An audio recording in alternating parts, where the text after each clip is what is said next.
சேலம் மேற்கு தொகுதி சட்டமன்ற உறுப்பினர் அண்ணன் அருள் அவர்களும் அண்ணன் சதாசிவம் அவர்களும் சட்டமன்ற உறுப்பினர் அண்ணன் சதாசிவம் அவர்களும் இந்த சேலம் மாவட்டத்திற்கு பல்வேறு திட்டங்களை நம்முடைய அரசு செய்து கொண்டிருக்கிறது, அதற்கு என்னுடைய நன்றி என்று போட்டி போட்டுக்கொண்டு பாராட்டி இருக்கிறார்கள். ஆனால் ஒற்றுமையாக பாராட்டி இருக்கிறார்கள்.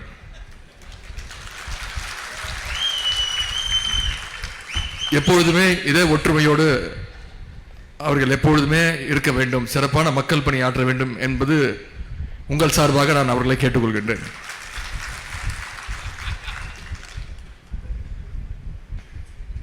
அதேபோல் அண்ணன் அருள் அவர்கள் பேசும்பொழுது பாராட்டி விட்டு சில கோரிக்கைகளையும் வச்சார். அண்ணன் சதாசிவம் அவர்கள் பாராட்டி விட்டு சென்று விட்டார்.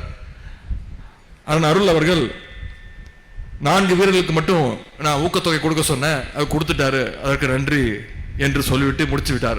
அவருக்கும் பசி போல இருக்கு.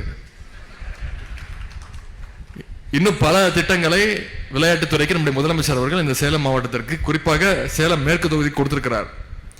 ஒரு மல்டிபர்பஸ் ஸ்போர்ட்ஸ் காம்ப்ளெக்ஸ், ஒரு ஸ்போர்ட்ஸ் ஹாஸ்டல், ஒரு சிந்தட்டிக் அத்லெட்டிக் டர்ஃப் உள்ளிட்ட கிட்டத்தட்ட 35 கோடி ரூபாய் மதிப்புள்ள அந்த வசதிகளை, திட்டங்களை நம்முடைய முதலமைச்சர் அவர்கள் கொடுத்ததை அவர் மறந்துவிட்டார்.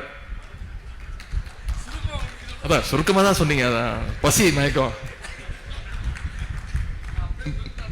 மேலும் சில கோரிக்கைகளை வைத்திருக்கிறார். நிச்சயமாக முதலமைச்சருடைய கவனத்திற்கு அதை எடுத்து சென்று நிச்சயம் அதை செய்து கொடுக்கின்ற அந்த பணிகளில் நான் ஈடுபடுவேன் என்பதை நான் இந்த நேரத்தில் கூறிக்கொள்ள விரும்புகின்றேன். பிளே ஸ்டோர் மற்றும் ஆப் ஸ்டோரில் இருந்து பாலிமர் செயலியை QR கோடு மூலம் பதிவிறக்கம் செய்யுங்கள். செய்திகளை உடனுக்குடன் பெறுங்கள்.